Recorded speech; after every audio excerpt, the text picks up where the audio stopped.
Hebreus, capítulo 4, versos 14 ao 16, queremos lê-lo.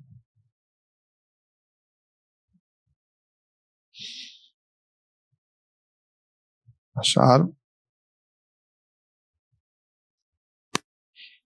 Diz assim o texto: Tendo, pois, Jesus, o Filho de Deus, como grande sumo sacerdote que penetrou os céus, conservemos firme a nossa confissão, porque não temos sumo sacerdote que não possa compadecer-se das nossas fraquezas. Pelo contrário, ele foi tentado em todas as coisas, à nossa semelhança, mas sem pecado. Portanto, aproximemo-nos do trono da graça com confiança, a fim de recebermos misericórdia e encontrarmos graça para socorro em ocasião oportuna. Nós queremos trabalhar hoje dentro desse tema o acesso ao trono da graça, né? Baseado aqui nos versos 14 ao 16 da carta aos Hebreus, essa que é uma carta que vem ser escrita para aqueles que estavam enfrentando perseguição, tentação, de abandonar a fé, de voltar ao judaísmo. Então, aqui está o autor, que a Bíblia não diz quem é, ele é desconhecido. Alguns tentam colocar, né, autoria Paulo, mas aí não vem ao caso. Mas é importante que esse autor, ele era conhecedor profundo do Antigo Testamento. Aqui ele vai mostrar detalhes, né, sobre todo o processo do sacrifício, né, do altar, do tabernáculo, das questões litúrgicas ali do Antigo Testamento, do povo judeu, e também ele vai trazer o que é o principal, né? Ele vai destacar que Jesus, ele é o cumprimento da promessa, e ele é a perfeita revelação de Deus. Então veja como é interessante quando nós podemos, ao ler a carta aos Hebreus, identificar nela essa grandeza de revelação, onde Cristo se apresenta como o superior, o grande, o perfeito, o revelado no projeto salvífico, né? E o texto que nós lemos, ele também apresenta Jesus como sumo sacerdote.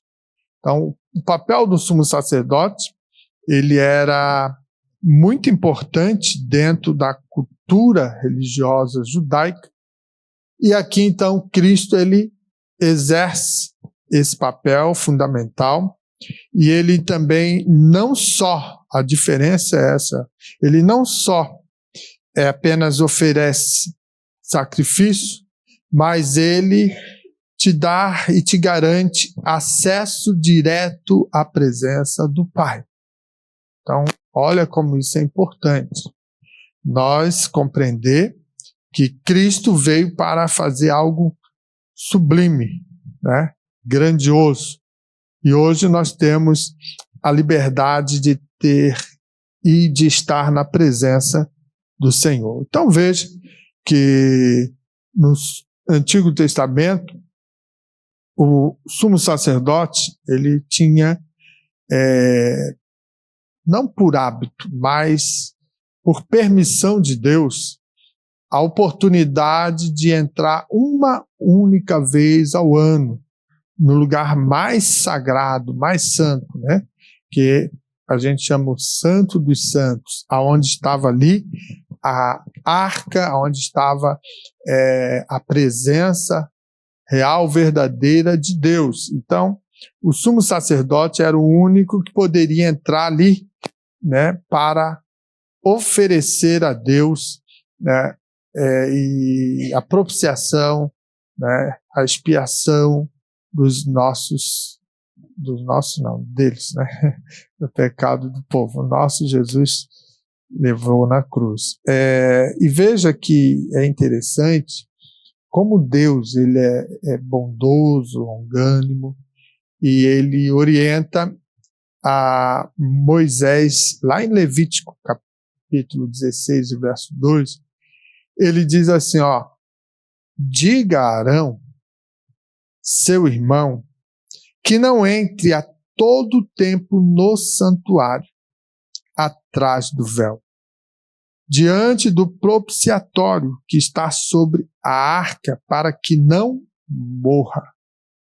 Por que isso? E aí ele continua ali no verso, né, finalizando, ele continua dizendo assim, porque eu estou naquele ambiente, né, na nuvem sobre o propiciatório.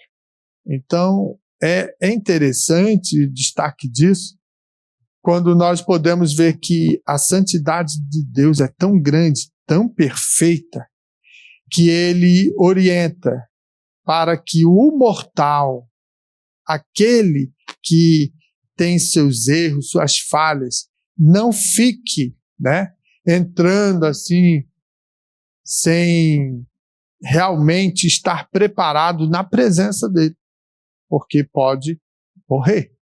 Então Arão tinha a limitação de que assim, eu só poderia ir naquele dia específico do ano para oferecer expiação. Fora isso, eu vou dar uma espiadinha, vou ali, já volto. Não dá certo. Uma hora não dá certo e cai durinho da Silva. Para não dizer Souza, que tem muito Souza, né? Mas olha só que interessante quando a gente vê que após a cruz, o sacrifício perfeito de Cristo mudou esse quadro. Agora, em Cristo, todos têm livre acesso ao trono da graça, com liberdade, qualquer hora, qualquer instante, quantas vezes quiser no dia. Então veja como a perfeição do projeto, ela se consumou de fato em Cristo na cruz, e ele é então o maior, ele é o grande, ele é o maior sumo sacerdote, ou seja, ele veio para completar uma obra com perfeição. Então hoje, igreja, você pode a todo e qualquer instante entrar na presença de Deus, porque já está justificado em Cristo Jesus, e isso é muito maravilhoso. Nós precisamos desfrutar dessa benesse de Deus através de Cristo. Entrando no primeiro ponto que nós queremos trabalhar, a gente precisa entender, isso é importante, isso é fundamental para o crente, que ele tem que se apropriar daquilo que já Deus concedeu. Tem muita gente que roda para lá e para cá, dá cabeçada, né? E por não entender, por não aprender da palavra, e está tudo aqui, né? Por isso você deve ser leitor da palavra de Deus, estudante da palavra de Deus, porque todos os dias você lendo, ela vai entrando, ela vai se revelando, ela vai, né, aperfeiçoando a sua fé, e você vai desfrutando cada vez mais das promessas. Veja, temos um grande sumo sacerdote, está no verso 14. Tendo, pois, Jesus, o Filho de Deus, como grande sumo sacerdote que penetrou os céus, conservemos firme a nossa confissão.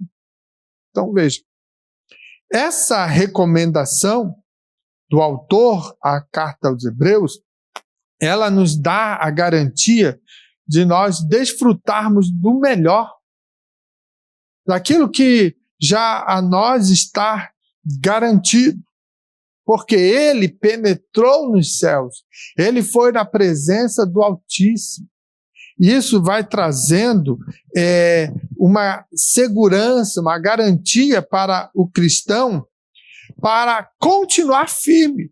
Você não está caminhando para os céus baseado ou fundamentado em contos de fada. Você está respaldado pelo poder da palavra. E a palavra é fiel, a palavra é verdade. Então, é muito importante quando nós entendemos isso e nós nos apropriamos da palavra, guardamos no coração. E guardar a palavra no coração, não pensa que ela vai criar poeira, vai ficar ali, né, no obsoleto. Não. Ela vai estar movimentando, porque a palavra de Deus ela é viva e ela é eficaz. Então veja como isso é maravilhoso. Olhando na composição teológica do texto, a gente vai buscar a compreender o seguinte: no sistema levítico, né, o sacerdote ele tinha um papel de quê? De ser o mediador entre Deus e o povo, oferecendo sacrifícios pelos pecados. Então, o povo estava em pecado, ou alguém, né, que tinha pecado procurava o sacerdote, levava ali as ofertas para o sacrifício, como era predito, né? E ele então oferecia no altar, fazia todo o procedimento litúrgico, e Deus estaria ali olhando para aquela oferta, aceitando e dando uma cobertura sobre a vida daquela pessoa. Quando chegava o dia da expiação, então era todo o povo, ele era justificado para renovar o pacto, né, da bênção de Deus sobre o seu povo durante um ano, ou seja, era um sacrifício que tinha validade. Ele tinha um início e tinha um fim. Então era preciso todo ano renovar a validade desse sacrifício diante de Deus, para que Deus pudesse, na sua grandeza e na sua santidade, continuar olhando para o povo, habitando no meio deles, sem consumi-los. Olha como é interessante isso. Deus estava no meio do arraial. O tabernáculo e a arca era a simbologia da presença de Deus ali. A nuvem e à noite a coluna de fogo era a presença de Deus. E ele, na sua grandeza e santidade, ele poderia consumir, porque Deus é tremendo, Deus é santo. E a gente olha isso lá em Isaías, no capítulo 6, um flashzinho daquilo que Deus se revelou ao profeta e quase arrebentou com ele. Entende? Então veja, Deus atuando no meio do seu povo, e a sua presença ali só era possível porque havia sido feito o dia da expiação. Um derramamento do animal inocente que era aspergido sobre a arca, e aí depois o outro era levado para fora do arraial, e assim Deus concedia mais um ano na presença do povo dele. Então é interessante essa forma como Deus escolheu para conceder na sua misericórdia e bondade graça aos seus filhos. Mas quando vem Cristo, nós temos que ver o seguinte: Cristo, porém, ele não entra em um tabernáculo terreno. É um diferencial. Já não precisava agora Cristo fazer os procedimentos que era da antiga lei, do Antigo Testamento. Mas ele precisava também representar isso de forma muito mais superior, e ele então entra no santuário celestial, ele vai no próprio céu. Aí você vai encontrar em Hebreus 9:24, quando diz assim, porque Cristo não entrou em santuário feito por mãos humanas, figura do verdadeiro, porém no próprio céu, para comparecer agora por nós diante de Deus. Então veja que a superioridade de Cristo, ela é tão grande, tão poderosa, que ele vai diretamente na presença do Todo-Poderoso para justificar eu e você. Então a humanidade é justificada na cruz. Mas ela é salva? Não. Precisa o outro passo. Entende?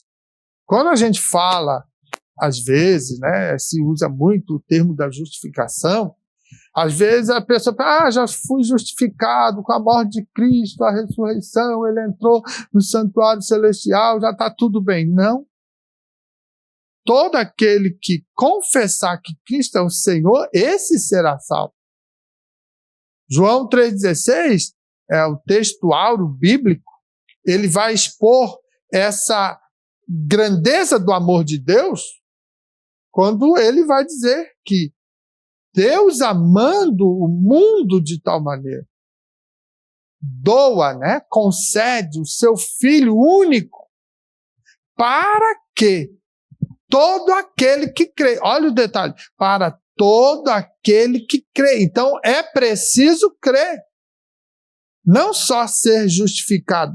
O preço já foi pago para todo mundo, mas eu preciso saber que aquele preço que foi pago na cruz do Calvário, tão grandioso, que está à minha disposição, eu preciso ter fé suficiente em crer que foi o Filho de Deus que ali morreu por mim, para que eu não pereça, mas tenha o quê?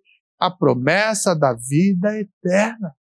Então, quando nós podemos aqui olhar que Cristo, ele não entra mais num santuário feito por mãos humanas, mas ele vai no próprio céu, que é a figura, né? O santuário feito por mãos humanas é a figura do céu, a figura do verdadeiro, onde Deus habita, onde Deus está, né, reinando sobre toda a terra, toda a humanidade. E ali, então, ele comparece e leva a cédula dos meus pecados e apresenta, e é justificado. E você pode, então, ter liberdade de crer no Filho de Deus, aceitar e guardar essa promessa gloriosa no seu coração, e aí tu tem acesso livre. Você tem todo o tempo que quiser estar na presença dele. Isso é maravilhoso. Por isso ele é chamado de grande, porque é perfeito, ele é eterno, ele é divino. Quando eu olho para Arão, né, como exemplo de ser o primeiro sumo sacerdote, eu vejo o quê? Um homem limitado, né? Um homem pecador, um homem mortal. O ser humano.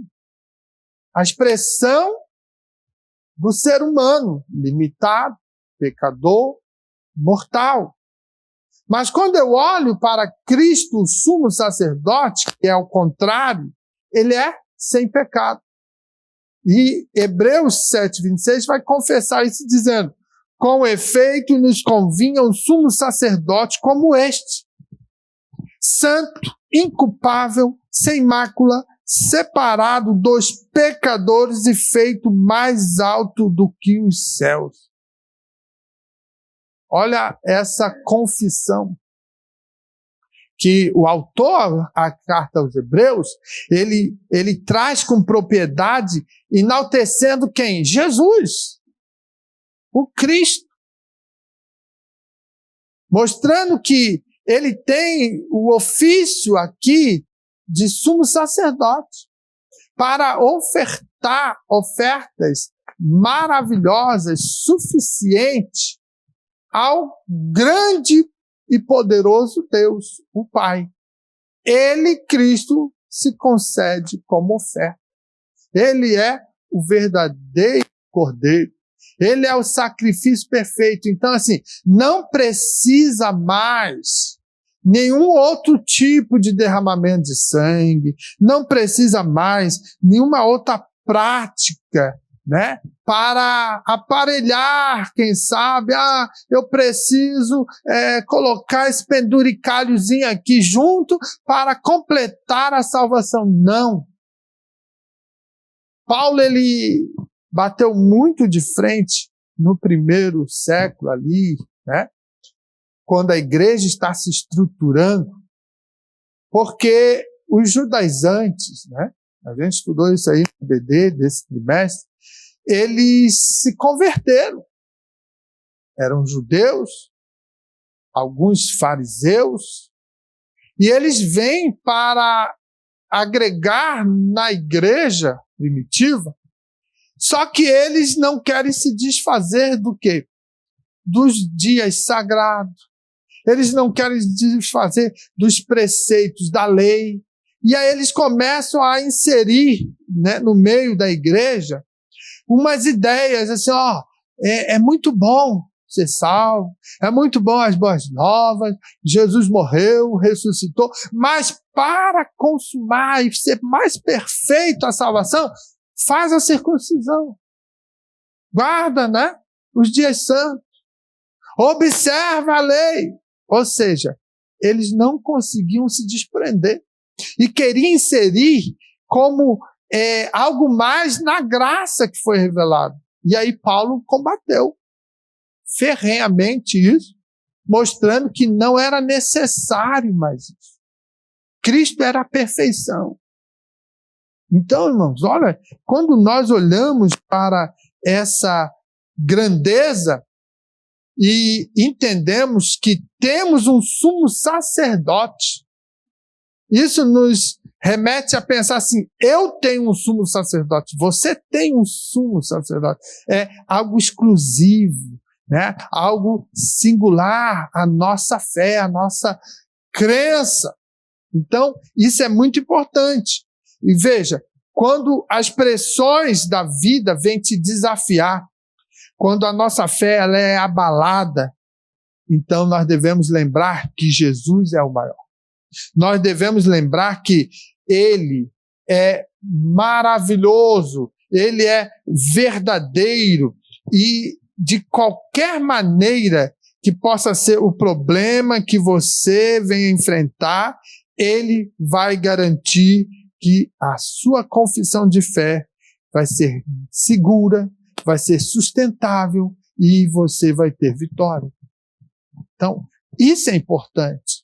Quando nós compreendemos a grandeza da palavra de Deus aplicada no dia a dia da nossa jornada, da nossa carreira, para podermos desfrutar, irmãos.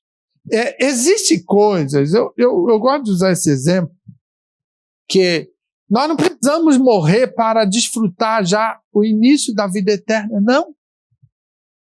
Já podemos ensaiar ela aqui, se realmente nós nos debruçar sobre a palavra e observar o que já tem preparado. Então, veja, nós já podemos já ensaiar aqui a caminhar na vida eterna com Cristo, e quando for o dia do arrebatamento ou de você passar para a eternidade, você já vai continuar no outro lado da eternidade aquilo que você já procedia aqui. Adorando, exaltando, louvando, bendizendo, testemunhando, confessando que Ele é Senhor. Isso é maravilhoso. Tem gente que diz, quando chegar lá no céu, nós vamos cantar, vamos dizer santo, santo. Diga santo, santo hoje. Entendeu? Não espera, vou chegar lá no céu, porque lá nós vamos ter um coral louvando. Tem gente que viaja assim, uma ideia que acha que o céu vai ser só ver anjinho, tudo lindo, bonito, maravilhoso, uma paz serena, e não vai ter uma organização, meu irmão. A grandeza de Deus é tão imensa que nós não conseguimos mensurá-la. E aí, às vezes, a gente fica na nossa limitação, achando que lá ninguém vai trabalhar, lá ninguém... Não vai comer também, tá? Porque quem não trabalha não come, é um ditado, não é isso? Então, veja, as pessoas pensam que o céu é assim, só anjinho, de nuvem para nuvem, Não, irmão. É algo maravilhoso. Vai ser uma organização tremenda para a glória dele. O nosso papel aqui é glorificar o nome dele. Então, por isso eu digo, comece a ensaiar a vida eterna já aqui, adorando, exaltando, bendizendo, glorificando, dizendo, tu és santo, tu és maravilhoso, eu te adoro, eu te exalto. Você já está treinando. Porque quando chegar lá, você vai abrir os olhos, vai se descortinar o propósito maior, então você vai entender tudo isso que você já fazia aqui para a glória dele, você vai lá contemplar coisas maravilhosas. Isso é fundamental. Nós também temos um sumo sacerdote compassivo, verso 15. Que diz assim, porque não temos sumo sacerdote que não possa compadecer-se das nossas fraquezas. Pelo contrário, ele foi tentado em todas as coisas, a nossa semelhança, mas sem pecado. Quando nós paramos para mergulhar nesse texto aqui, e entender que o nosso sumo sacerdote, ele é compassivo, ele se compadece por nós. Nós precisamos abrir a nossa mente e entender que Jesus, quando vem à terra, ele se desprende da sua glória, do seu poder, da sua majestade. E ele passa a viver como nós. Ele é encarnado, ou seja, ele estava disposto para alcançar o projeto e revelar a graça do Pai, se colocar em uma situação como a nossa, carne e osso. Então veja, você acha que o diabo levou Jesus para o deserto só para dar uma voltinha? Não. É porque ele sabia que havia uma possibilidade de Jesus cair. Ele estava na estrutura como a nossa, com a diferença, sem o pecado, sem o fardo que nós herdamos lá no Éden, quando Adão cai, que é o jugo do pecado. Mas a natureza era igual. A natureza de Cristo humana estava sendo possível de sofrer toda e qualquer tentação. Por isso que o texto aqui vai dizer, pelo contrário, ele foi tentado em todas as coisas, a nossa semelhança, ou seja, mostrando o seguinte, como nós somos tentados, ele também nessa natureza, sendo homem, ele também sofreu. Mas a diferença é que ele não cedeu. Ele não se deixou levar pelos desejos e prazeres carnais dessa natureza. Entende? Então veja, o Antigo Testamento, os sacerdotes, eles estavam distantes do povo. Eles tinham dificuldades, como eu falei, eles eram mortais, limitados, né? Eles tinham pecado. Cristo não. Ele assumiu a condição humana e se identificou com as nossas dores, mas não com os nossos pecados. Mas as nossas dores, ele viveu plenamente na humanidade. Ele experimentou fome, experimentou sede, dor, rejeição e tentação. Irmão. Filipenses vai garantir isso, revelando o seguinte, Paulo falando aos Filipenses, pelo contrário, ele se esvaziou, assumindo a forma de servo, tornando-se semelhante aos homens e reconhecido em figura humana. Assim mesmo se humilhou, tornando-se obediente até a morte e morte de cruz. Está vendo aqui o diferencial daquilo que nós somos e que nós podemos também fazer? Está aqui, ó. Ele, reconhecido em figura humana, aí, olha a mudança. A si mesmo se humilhou, tornando-se obediente até a morte, morte de cruz. Jesus, ele passa a tomar uma posição para a vida dele. O processo de escolha dele é: eu vou obedecer. Eu vou seguir o caminho da obediência. Mesmo que esse caminho da obediência possa me levar à morte. Mas eu não me desviarei dele, porque eu, sendo obediente, eu agrado ao Pai. Eu estreito a comunhão com o Pai. Está vendo, crente? É importante você entender, porque às vezes nós somos induzidos a uma lógica de rebeliar-se, de se levantar, porque não está segundo a minha ideia de pensamento. Ah, era para ser do jeito que eu quero. Se não é, então eu vou ser contra. E isso é muito comum. Quantas das vezes, dependendo da posição que exercemos, achamos que somos o dono da verdade. E não olhamos as responsabilidades que caem sobre nós para tomarmos decisões e não destruir o próximo. Então veja, quando ele passa a se humilhar a si mesmo e se torna obediente até a morte, ou seja, ele toma uma posição para a vida. Eu seguirei a palavra e obedecerei ela para agradar ao Pai. Mas se algum dia alguém não gostar dessa minha posição e vir me contrariar, querendo me desviar desse propósito, eu vou ficar firme na presença do meu Pai, vou obedecê-lo e vou seguir os seus mandamentos, nem que eu morra. E, de outras palavras, e outras maneiras de falar, é isso. Por isso que você, cristão, que aceitou Jesus, confessou, desceu as águas, assumiu o compromisso de seguir as regras estatutárias, né, regimentar da igreja, você tem que obedecer.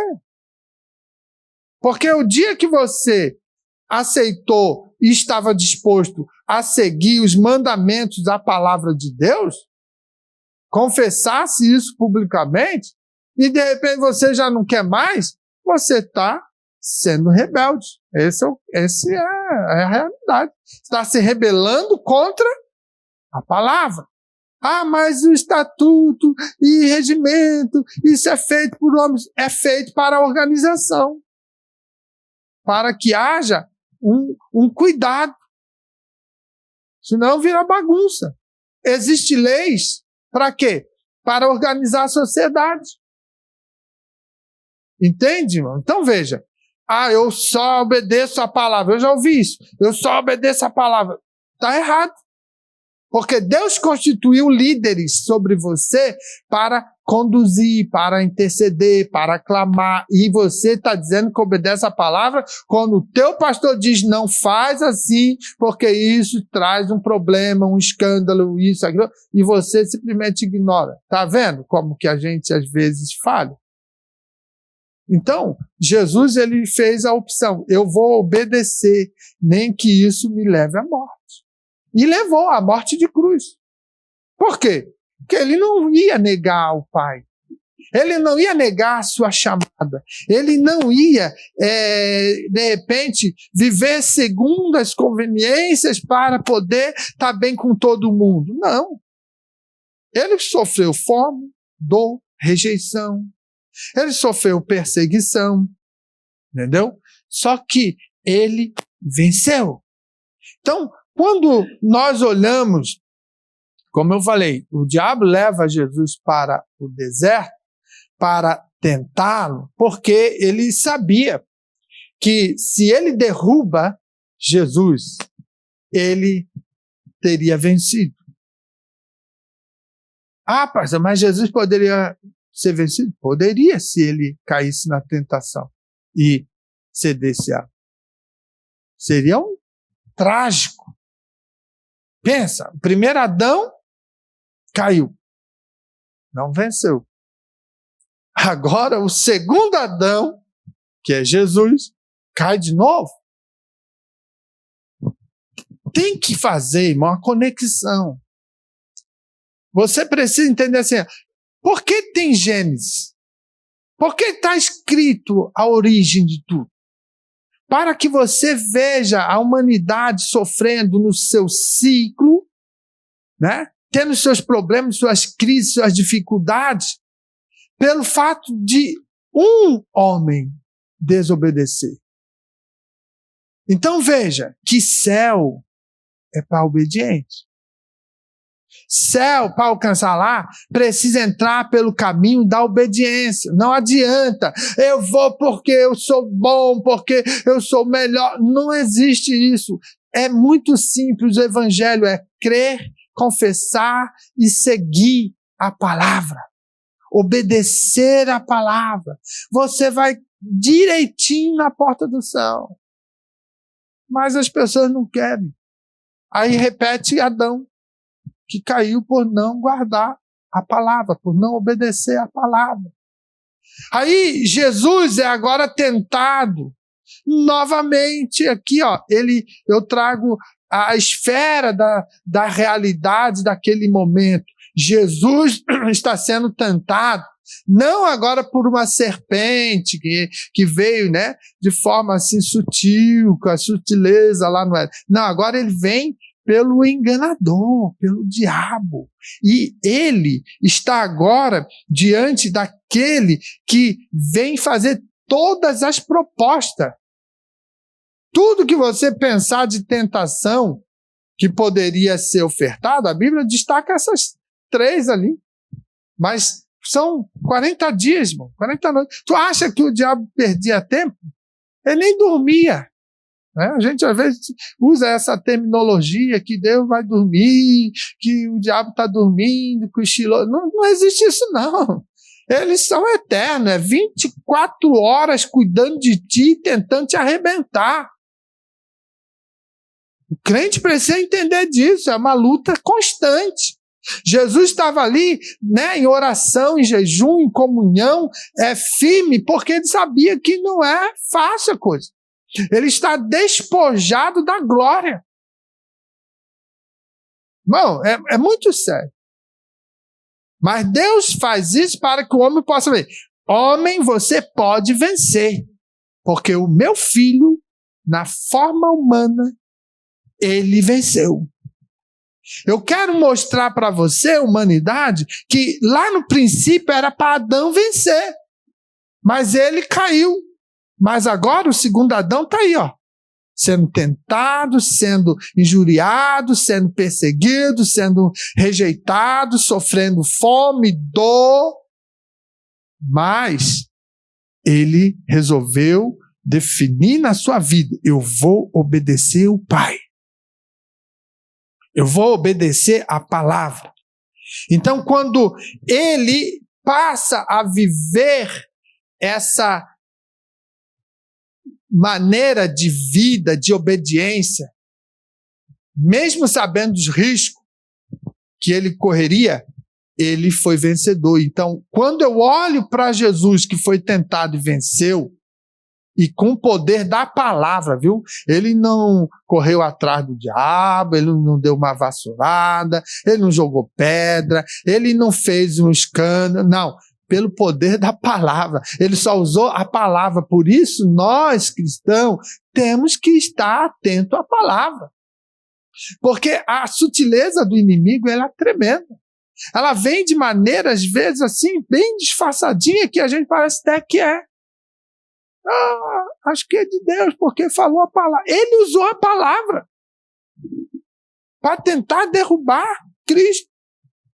Então, veja, você acha que ele não vai usar a palavra, às vezes, para te derrubar? Mas aí se você não estuda, se você não se esforça, né, para aprender, mas foi Bíblia, citou a Bíblia, então é de Deus. E aí entra pelo buraco e cai direitinho no caldeirão. Vai se esquentar lá, né? Sério. Então veja, é importante, né, quando Mateus fala no 4, verso 1, a seguir Jesus foi levado pelo Espírito ao deserto para ser tentado pelo diabo. Isso mostra que ele foi exposto. Era necessário Cristo passar pelo deserto e ser tentado, para dar testemunho que o homem pode vencer. Então, mostrando que conhece a luta contra a tentação. Cristo sabe o que nós sofremos. Tem gente que fica se amparando, querendo justificar, porque eu sou homem, mas Jesus era Deus. Jesus era verdadeiro homem, verdadeiro Deus. Mas na situação que ele estava vivendo aqui, ele estava despojado da glória. Entende? Então veja, o que fortaleceu ele foi a comunhão, foi estar obedecendo a palavra e seguindo. Então Deus tem prazer de abençoar, guardar, livrar aquele que obedece a sua palavra. O estreitar de comunhão através da oração, do jejum, isso, irmão, você não tem noção do mistério, do poder sobrenatural que vem sobre a sua vida. Eu, às vezes, utilizo, né, aquela maneira de expressar para que possa facilitar o entendimento seu, que você é salvo em Cristo Jesus. O sangue do Cordeiro passou sobre a sua vida e lavou, limpou as tuas vestes. Você está santificado. Então veja, assim como nós passamos às vezes pelo interior, em meio às fazendas, e a gente olha as plantações e em vez de quando tem uma plaquinha, propriedade exclusiva, assim no mundo sobrenatural o inimigo olha na tua vida e ele vê lá a marca do sangue do Cordeiro. E aí ele fala, esse aí é do homem lá de cima. E ele não toca, ele não mexe, porque ele sabe que é propriedade de Cristo. Isso é real. Então, quando você passa a orar, buscar a presença, a estreitar comunhão, jejuar, consagrando, irmão, no mundo espiritual abre-se um canal tremendo de acesso à glória, ao poder. E Deus, ele tem prazer de te usar, de fazer maravilha, de fazer milagres, de realizar coisas através de você, que é canal, porque está ligado no trono, entendeu? Mas precisa fazer. E nós fizemos? Não. Essa é a dificuldade.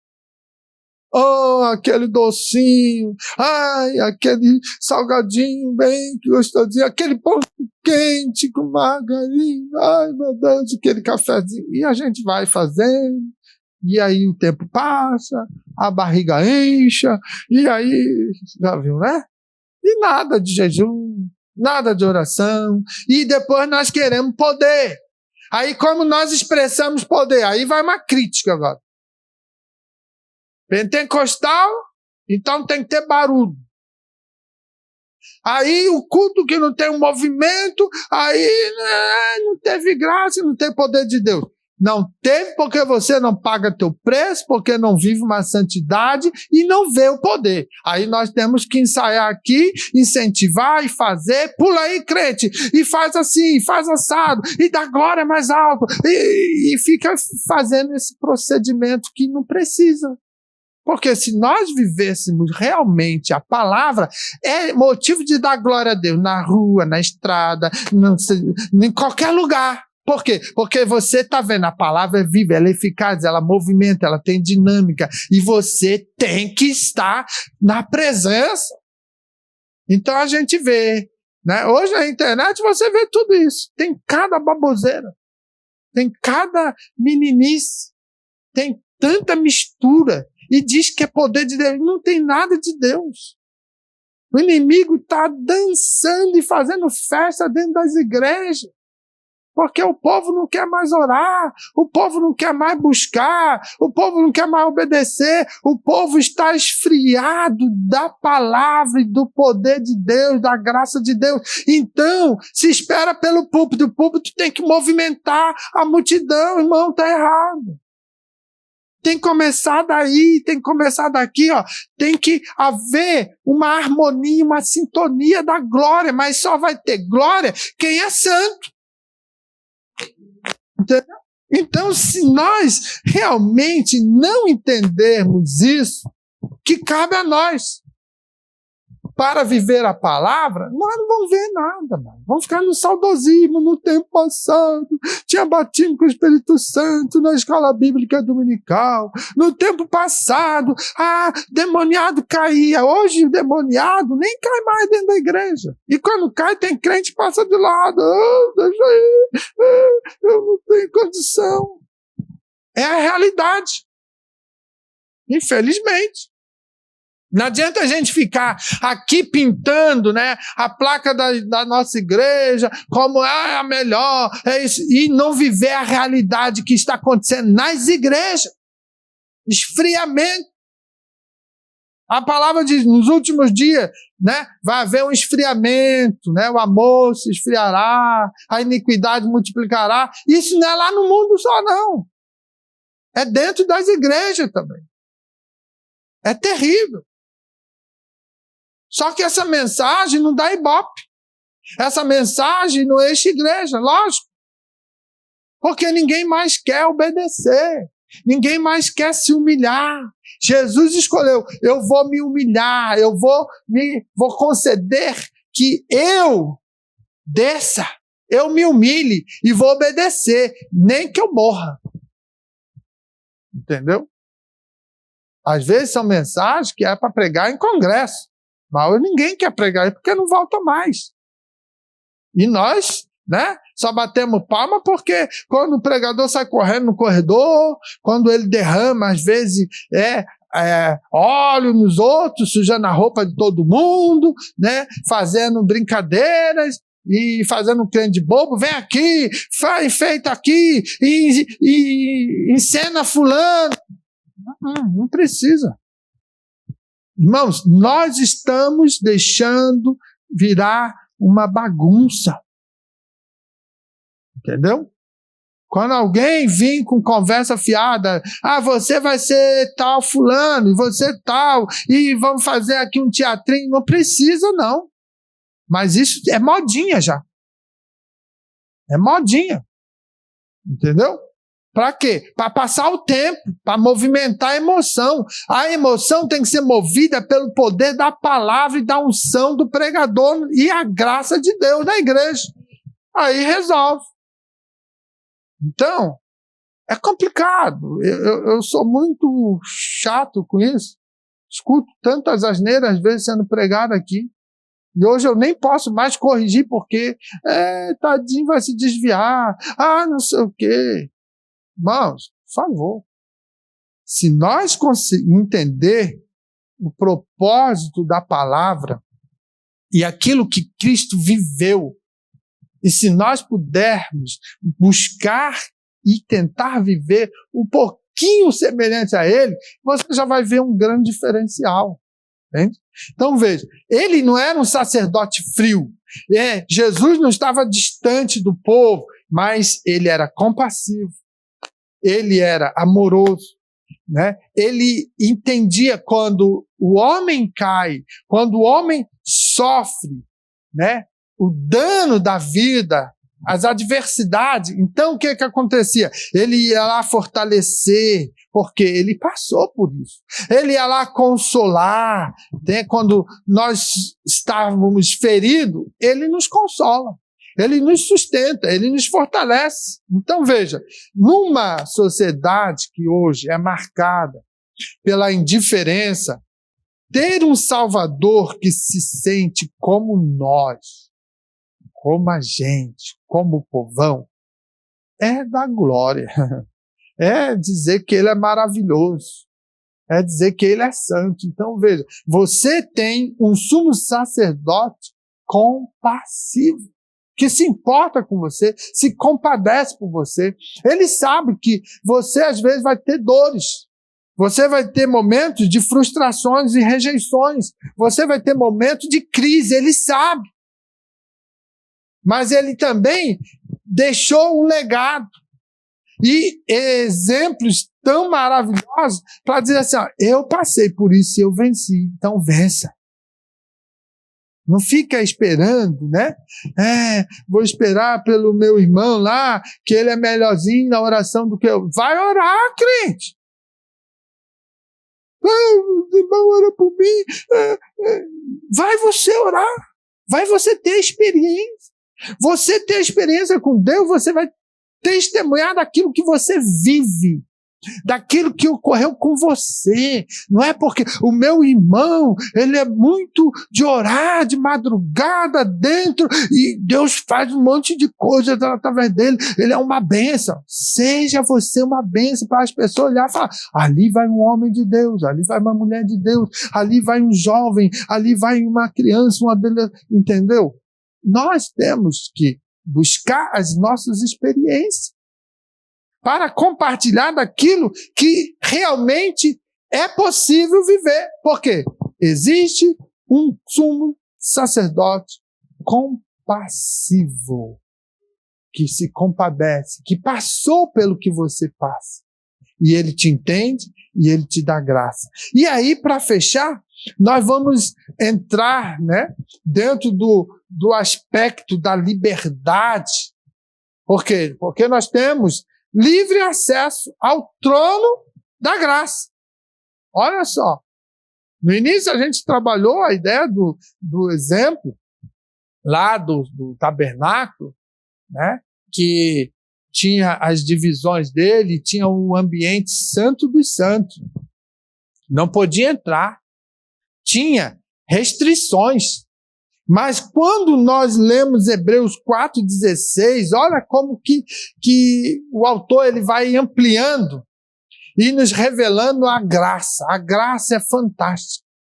A graça, ela sobressai sobre toda e qualquer justiça humana falha, sobre toda a forma de pensar restrita nossa a respeito de salvação. Ela supera os nossos comportamentos, os nossos entendimentos, os nossos preconceitos. Ela supera tudo a respeito daquilo que nós, de repente, colocamos como critério para a salvação. Se você não andar com uma roupa lá no pé, com o cabelo arrastando, e com mais não sei o quê, mas não vai ser salvo, porque não é santo. Tá cheio de cabelão, cheio de cabelo, cheio de santidade estereotipada, mas um coração negro de pecado, de engano, de mentira. Então isso não é real. É a questão. Fomos estruturados numa forma de doutrinas de costume. E nisso nos baseamos e quando a gente bate o olho naquele que está chegando para a igreja e ele quer a graça e daqui a pouco ele diz, você não pode, você não merece, você está todo atrapalhado, você está assim, você está assado. Eu estou fazendo o quê? O meu olhar me julgando. A graça, ela supera tudo isso.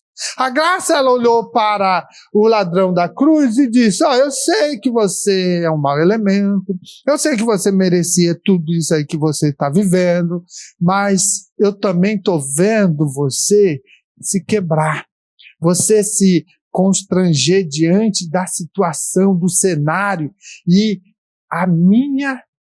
meu testemunho, né? A graça falando, o meu testemunho está comovendo o teu coração e você já está desejando estar comigo no paraíso. Entendeu? Não deu tempo de se batizar em água, não deu tempo de se batizar no Espírito Santo, não deu tempo de botar um paletó, não deu tempo de pregar na praça, não deu nada. Hoje mesmo tu vai estar comigo no paraíso. Isso é a graça que ela não vai olhar se é um mau elemento, um malfeitor, que matou, que roubou, que causou danos, prejuízo. Ela vai dizer assim: confessa, creia, vai ser salvo. Entende? E parte para a eternidade.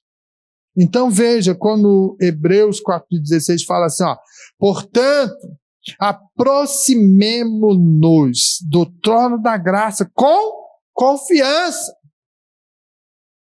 a fim de receber misericórdia e de encontrarmos graça para socorro em ocasião oportuna.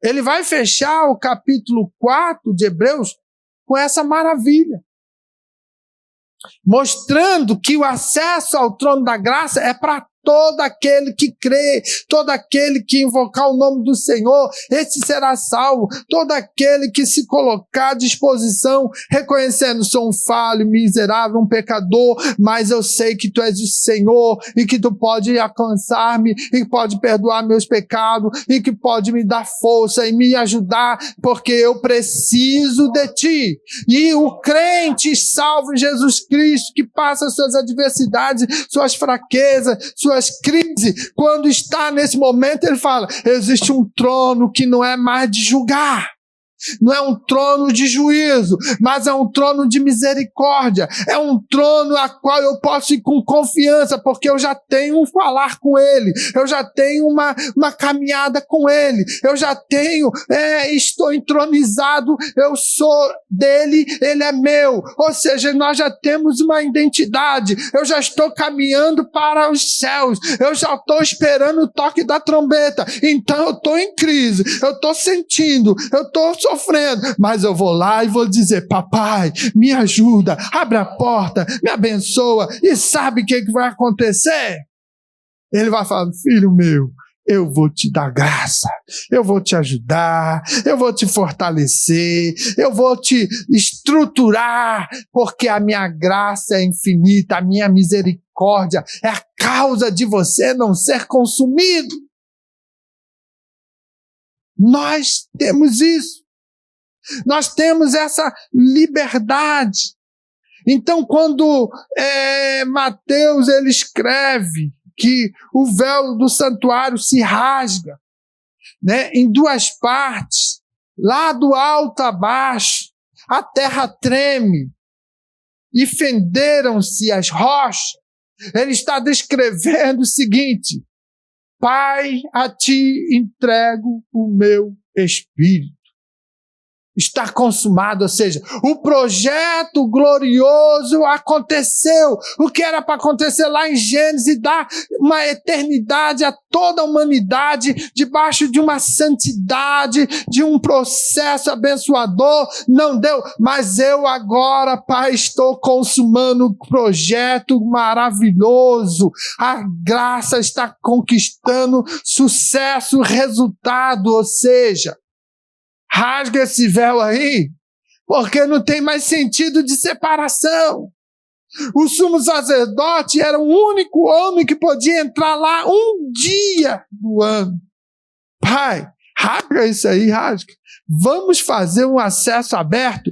Todos serão alcançados pela graça e todos terão acesso ao trono. E dessa maneira, Deus consuma o projeto, e hoje eu e você que cremos em Cristo como Filho de Deus, morto e ressuscitado, estando assunto ao Pai, né, aos céus, então nós hoje temos Ele morando no nosso coração. Hoje nós somos santuário do Altíssimo. Hoje nós temos a possibilidade de poder orar e falar diretamente, sem mediador, sem estar alguém intermediando, não, é direto no trono, é falando, papai do céu, tu és lindo, maravilhoso, glorioso, tu és santo, eu te adoro, eu olho para trás e vejo, eu estava caído, eu estava aprisionado, eu estava assim, ó Pai, debaixo de um jugo pesado, mas quando eu olho a cruz vazia e lembro que Jesus morreu por mim, e então eu quero adorar e exaltar e bendizer o santo nome do Senhor. Sabe por quê?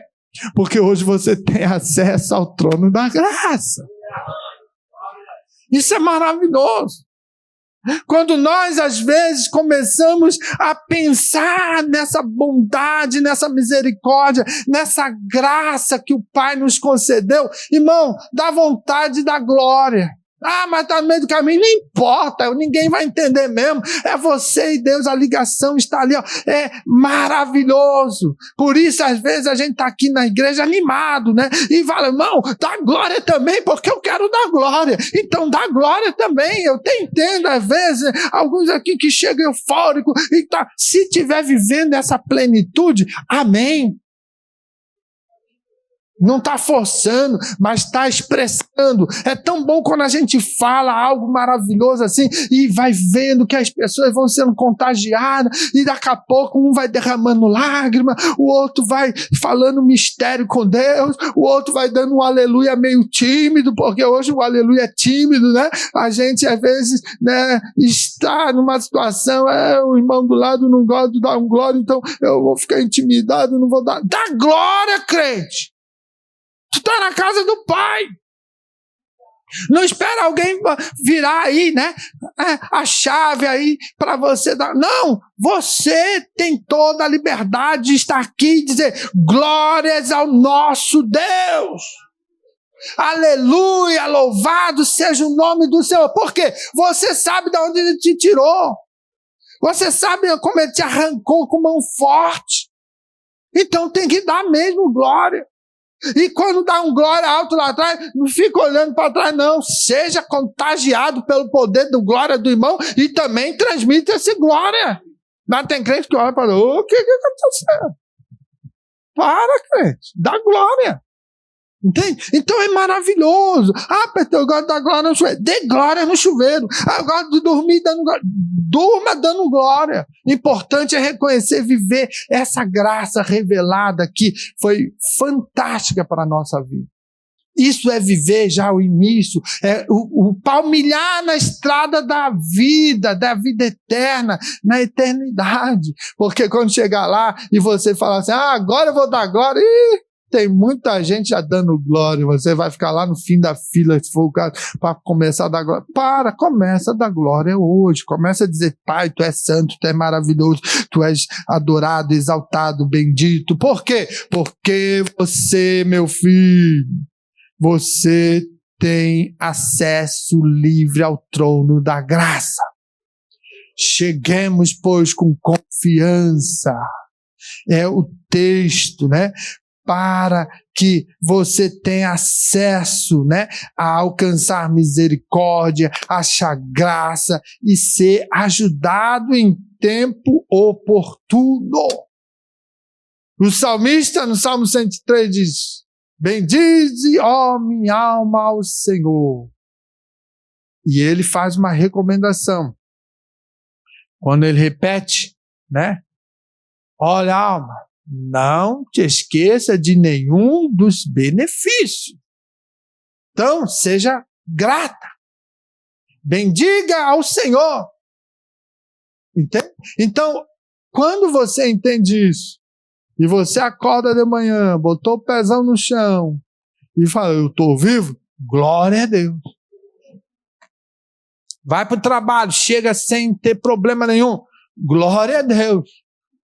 Né? No meio do caminho, né? Caminhando, já ouviu assim quando às vezes você está, né? Não vou nem dizer que a mulher não faz, né? Mas o homem que está com aquela calça assim apertada, assim, bate de uma na outra, andando, faz raspando, não tem? O pano ali, às vezes, que está andando sozinho, está escutando. Então, por que quando você também não está andando e caminhando, fala, Deus, eu te adoro, eu te louvo, eu glorifico, eu exalto, eu bendigo, Tu és santo, Tu és maravilhoso. não tem problema. O passarinho que está ali, né, pousado numa árvore ali, ele está ali adorando, exaltando, né? Todo ser vivente adore ao Senhor. Então veja, nós temos tudo para adorar e exaltar, independente de estar aqui no culto, de estar em um lugar, né, de reunião litúrgica. Nós podemos 24 horas adorar e bendizer o nome dele, porque ele é santo. E nessa noite, né, não vamos dizer assim, Deus está na casa. Não, Deus está 24 horas no meu e no teu coração, porque somos santos e para isso ele nos concedeu a vitória da cruz. Fique em pé, vamos orar. Terminei no horário, graças a Deus, aleluia, né? E nós vamos continuar daqui para frente, firmes, irmão. Firmes, olhando para Jesus, autor, consumador da nossa fé. E ser adorador. Não espera festa, não espera congresso. Quem sabe no culto de ceia, aí eu vou dar um... Não, dê glória na tua casa, no carro, dê glória na rua, né? Seja glorificador ao nome de Deus, tá bom? Pai, em nome de Jesus, rendemos louvores, gratidão ao teu santo nome. Pedimos que tu venhas, Senhor, cada dia mais fortalecer os nossos corações, sustentar-nos, ó Deus, com as tuas mãos fortes e poderosas. Ajuda-nos, Senhor, a entender e observar a tua palavra, e que ela venha ser, ó Pai, motivo de estar guardada em nosso coração, para nós lembrarmos, Pai, na obediência da palavra, a respondê-la, dizendo que tu és santo, que tu és maravilhoso, que tu és glorioso, que tu és Senhor, e a ti toda a honra, e a ti todo louvor, e a ti toda a glória. Abençoa a tua igreja, Senhor, nesta xaremantou blefoneclaiva súbia. Deus de poder, Deus de misericórdia, nós precisamos, Senhor, ser revestido contra as investidas do mal, contra as potestades, Senhor, que muitas das vezes tentam nos sufocar. Em nome de Jesus, caia por terra e que possamos andar palmilhando, Senhor, a nossa caminhada na tua presença e glorificando o teu nome, em nome de Jesus.